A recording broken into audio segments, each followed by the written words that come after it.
দুর্গাপূজায় উৎসবমুখর হয়ে উঠেছিল প্রতিটি পূজা মণ্ডপ। প্রতিবারের মতো এবারও পূজায় আনন্দে মেতেছিল সবুজ অঙ্গনের তারকারা।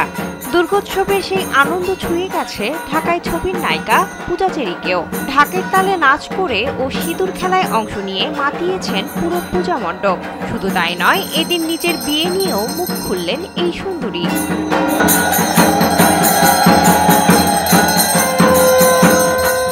বৃহস্পতিবার বিজয়া দশমীর পবিত্র তিথিতে দেবীকে বিদায় জানানোর মধ্য দিয়ে ঘটে এই উৎসবের সমাপ্তি।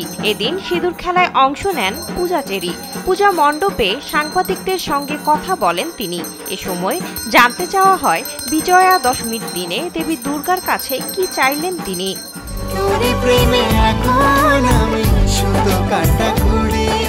স্যান্ডেলিনা সো, রূপচর্চায় আভিজাত্য। জবাবে পূজা বলেন, আমার যে গর্ভধারিণী মা মারা গেছেন সে যেন ভালো থাকেন, যেখানেই থাকেন যেন ভালো থাকেন, এটাই চেয়েছি। এবং দুর্গা মাকে বলেছি তুমি যেন ভালো থেকো, কারণ আমরা সবাই চেয়ে বেড়াই কিন্তু মাকে একটু জিজ্ঞেস করি না যে মা তুমি কেমন আছো। যে গর্ভধারিণী মা যে মারা গেছেন সে যেন ভালো থাকে। মাকে আরেকটা জিনিস বলেছি, তুমি যেন ভালো থাকো।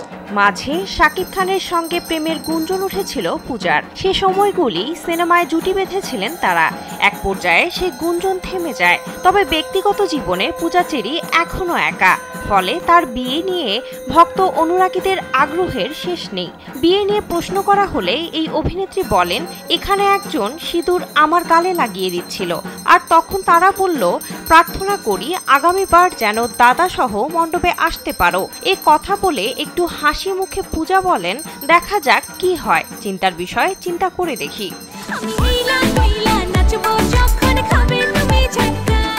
শিশু শিল্পী হিসেবে সবিজ অঙ্গনে যাত্রা শুরু করেছিলেন পূজা চেরি। এরপর ধীরে ধীরে নিজেকে নায়িকা হিসেবে প্রতিষ্ঠিত করেছেন তিনি। অল্প সময়ের মধ্যেই অভিনয় গুণে দর্শকদের মনে জায়গা করে নেন এই অভিনেত্রী।